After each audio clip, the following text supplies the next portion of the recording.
My wife's car was parked outside a motel, so I went inside to confront her. The receptionist smiled and said, "Oh, you're back already? Room 214, just like last week." When I knocked, a man opened the door, wearing my bathrobe.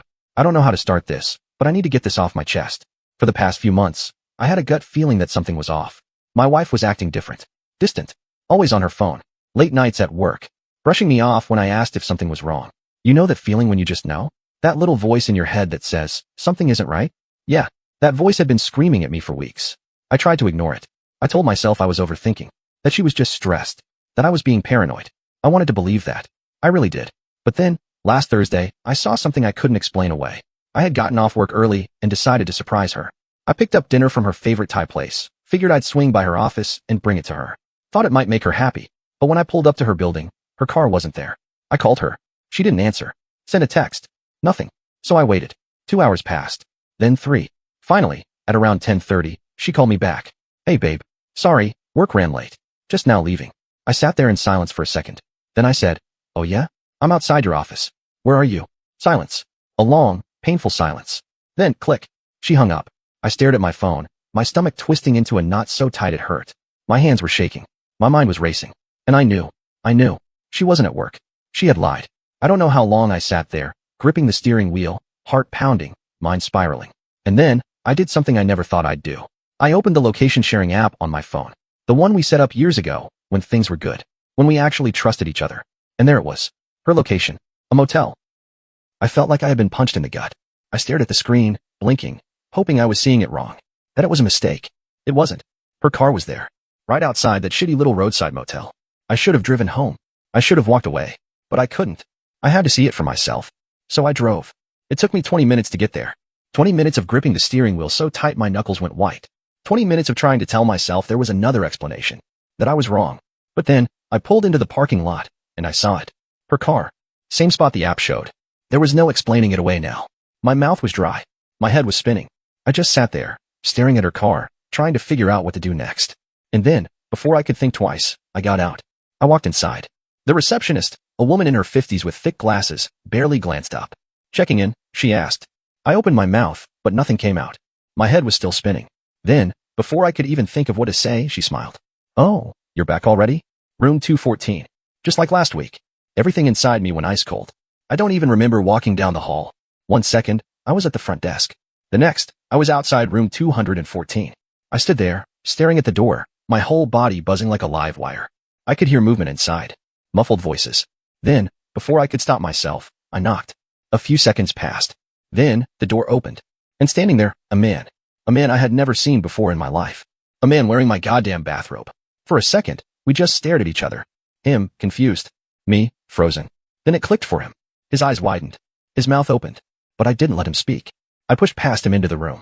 And there she was. My wife. Half naked. Sitting up in bed. Eyes wide, face pale. Her mouth opened and closed like a fish out of water. Oh my God, I held up a hand. I needed to hear her say it. I needed to hear her lie to my face one more time. "So this is what your late-night meetings look like?" My voice was calm. Too calm. It scared even me. She scrambled to grab the sheet, eyes darting between me and the guy in my bathrobe. "It's not what it looks like." I laughed. A short, hollow laugh. I turned to the guy. "What's your name?" He swallowed hard. "D-Don." I smirked. "Nice bathrobe, Don."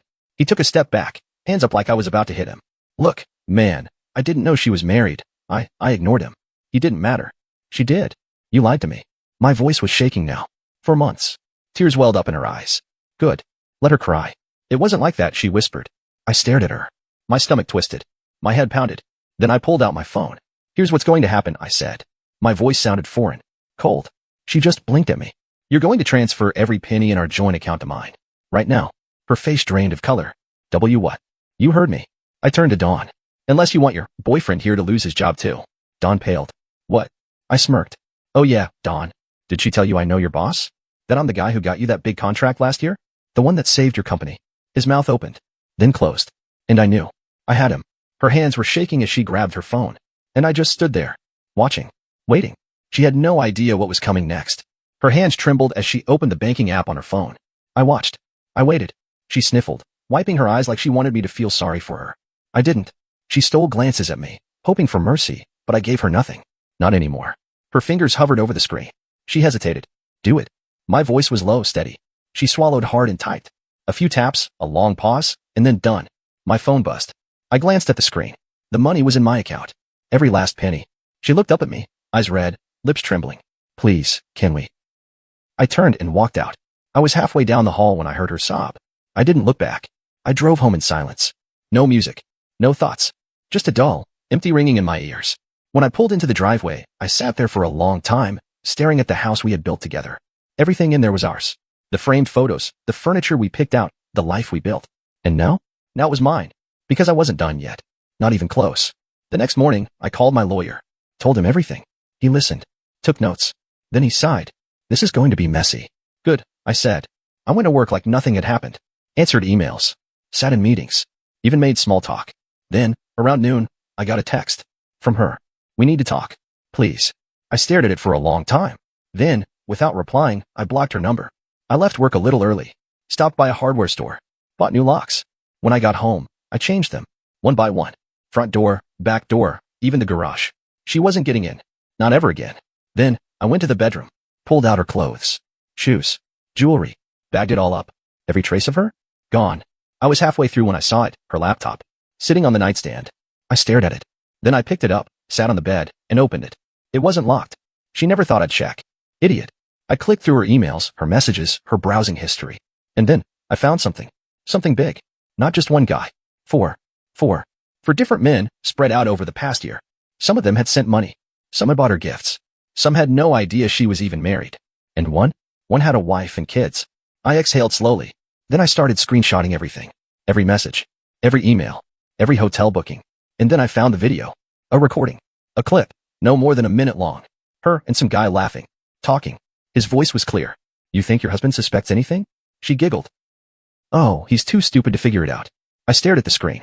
The dull ringing in my ears came back. Then, slowly, I reached for my phone. And I started making calls. One by one. To her boss. To her family. And then, finally, to the wife of one of the men. The phone rang twice before a woman picked up. Hello? I took a deep breath. Is this Michelle? A pause. Yes. Who is this? I hesitated for half a second. Then, screw it. I'm calling about your husband. Another pause. Then a shift in her voice, like she already knew something wasn't right. What about him? I licked my lips, staring at the laptop screen where my wife's messages to her husband, were still open. I think you should sit down. 20 minutes later, Michelle knew everything. The messages, the meetings, the hotels. She was silent at first, then came the shaky breaths, the quiet sniffles. When she finally spoke, her voice was steel. What room? I blinked. What? The motel. What room? 214. Silence. Then she let out a soft laugh. A cold, humorless thing. Figures, she muttered. Something about the way she said it sent a shiver down my spine. Then she said, I'll handle this. And she hung up. I sat there for a long time, staring at my phone. What the hell did she mean by that? That night, I couldn't sleep. I kept thinking about Michelle, about the way her voice had changed. She wasn't just hurt. She was angry.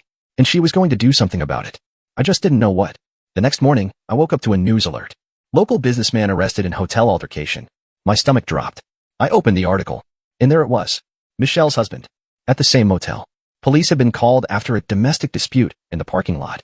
Witnesses reported a woman screaming, shoving him, throwing his clothes into the street. He had swung back, and someone had called the cops. They arrested him. For assault. My hands were shaking as I scrolled. Then, another detail. The car that had picked Michelle up from the scene? My wife's. I froze. Michelle and my wife had met. They had talked. I did not like what that meant. An hour later, my phone rang. A number I didn't recognize. I let it go to voicemail. Then another call. Same number. Then a text. We need to talk. Please. My heart pounded. I called back. Michelle picked up immediately. She reached out to me, she said. No greeting. No small talk.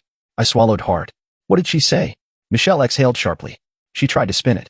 Tried to say it was just a mistake, and that you were overreacting. My jaw clenched. Of course she did. Then she said, Michelle hesitated. She said she still loves you. I let out a hollow laugh. Yeah, I bet. Michelle hesitated again. And she wants to see you. My stomach twisted. Where? Silence. Then the motel. Room 214. I gripped the phone so hard it hurt. She wanted me to come to the same damn place where she had been screwing other men? I closed my eyes, my pulse hammering in my ears. Are you going? Michelle asked. I exhaled slowly. Then yeah. I parked in the same lot as before. Same shitty motel. Same flickering neon sign. Same numb, buzzing feeling in my chest. Room 214. My feet felt like lead as I walked up the stairs. Every step heavier than the last. I could hear my heartbeat in my ears. I didn't know what I was expecting. An apology? A confession? Another lie? The door was cracked open. She was waiting for me. I stepped inside. The room was dimly lit, the air thick with the smell of cheap air freshener and old carpet. My wife sat on the bed, wringing her hands. Her eyes were puffy, red-rimmed, like she had been crying. But I had seen her fake tears before. She opened her mouth, but I spoke first. Why here? My voice was low, cold. She swallowed. I thought it would be easier if we what? I snapped. Talk? Here? The place where you. I let out a sharp laugh, shaking my head. Jesus. You really don't get it. She flinched. I could feel my hand shaking, my chest tightening, but I forced myself to stay calm. You told Michelle you still love me. She nodded quickly, like she had been waiting for me to say it. I do. I stared at her. You don't love me. I do, she insisted, voice breaking. You just what? I took a step closer, and she shrank back. You just made a mistake. You just got lost. You just needed something new. I let out a breath. Tell me, how many times did you just betray me? Tears welled up in her eyes again, but I didn't care. Not this time. I messed up, she whispered. I laughed again. Messed up? I gestured around the room. You don't mess up over and over again. You don't mess up with 4 different guys. That's not a mistake. That's who you are. She covered her face with her hands, her shoulders shaking. But then something shifted. She sniffed, wiped her face, and when she looked up at me, something in her eyes was different. Defiance. You weren't there, she said. I blinked. What? You weren't there for me. She sat up straighter, her voice gaining strength. You were always working. Always busy. When was the last time we actually spent time together? When was the last time you really looked at me? Talk to me. I felt like I had been slapped. You're blaming me? She sniffled. I'm just saying. You're just saying I drove you to cheat. She looked away. I didn't mean for it to happen. Yeah. I tilted my head. Which time? Silence. I took a step back. Let out a breath. There it was. The moment I had been waiting for. The moment where she made it clear. She wasn't sorry. She was just sorry she got caught. I nodded slowly. You know, I actually thought I'd come here and get some kind of closure. She looked up. But now I see what this is. I turned toward the door. This isn't an apology. This is you trying to control the damage. Trying to see if there's anything left for you to hold on to. She stood up, panic flashing in her eyes. Please, can't we just, no. I turned back, meeting her gaze. You don't get to say we anymore. The words hit her like a slap. Her mouth opened, closed, and then, she laughed. It was quiet at first, a little breathless. Then it grew, a slow, bitter, mocking laugh. I just stared at her. What's so funny? She shook her head, smiling through the tears. I should have known you'd be like this. So dramatic. I clenched my jaw. You always acted like you were better than everyone, she continued, her voice dripping with something close to resentment. Like you were the perfect husband. But you weren't. And I bet, deep down, you know that. Something in my chest twisted, but I didn't let it show. That's how you sleep at night, huh? I asked, telling yourself I wasn't good enough so you don't have to feel bad about what you did. She crossed her arms. I'm just being honest. No, I said. You don't get to talk about honesty. Her jaw tightened. I took one last look at her. The woman I had built a life with. The woman I thought I knew. But I didn't. I never did. I turned and walked out. She didn't follow me. She didn't call my name. She just let me go. I changed my number. Deleted old photos. Threw away everything that reminded me of her. I didn't cry. I didn't break down. I just moved on. People told me I should try to forgive. That I should let go of the anger. Maybe one day I will.